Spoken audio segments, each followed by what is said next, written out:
ఇవాళ నేను అడుగుతున్న మిత్రులారా, ఇవాళ ఒక ఆయన ఎట్లొస్తాడో ముఖ్యమంత్రి అడ్డుకుంటా ఆయన గోదావరి నీళ్లు తేలేదు అని అన్నాడట. నేను ఆయనకు చెప్పదలుచుకుని పక్కనే కూతవేటు దూరం ఉంది, ఈ పక్కనే ఉన్నాడు. ఆయన ఉన్నది 3 అడుగులు, ఆయన 6 అడుగులు ఎత్తే కూర్చున్నాడట ముఖ్యమంత్రిని అడ్డుకుంటా అని. 3 అడుగులు ఆయనకు నేను ఒక మాట చెప్పదలుచుకున్నా. 3 రోజులు అవకాశం ఇస్తే గోదావరి జలాలు తుంగతుర్తి నియోజకవర్గానికి తెస్తా అని ఆయన పేపర్ల ప్రకటన చూసిన. 3 రోజులు కాదు, 10 ఏళ్ళు మీకు అవకాశం ఇచ్చిండు.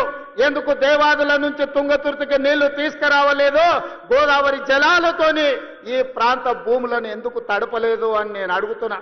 అందుకే ఆయనకు చెప్పదలుచుకున్నా, అయ్యా గ్లాసులో సోడా పోసినట్టు కాదు గోదావరి జలాలు తుంగతుర్తికి తేవడం అంటే. నీకు తెలిసిన విద్య ఒక్కటే, దొరగారి ముందల చేతులు కట్టుకొని గ్లాసులో సోడా పోయడమే, కానీ నీకు తెలిసిన విద్య అంతకంటే లేదు.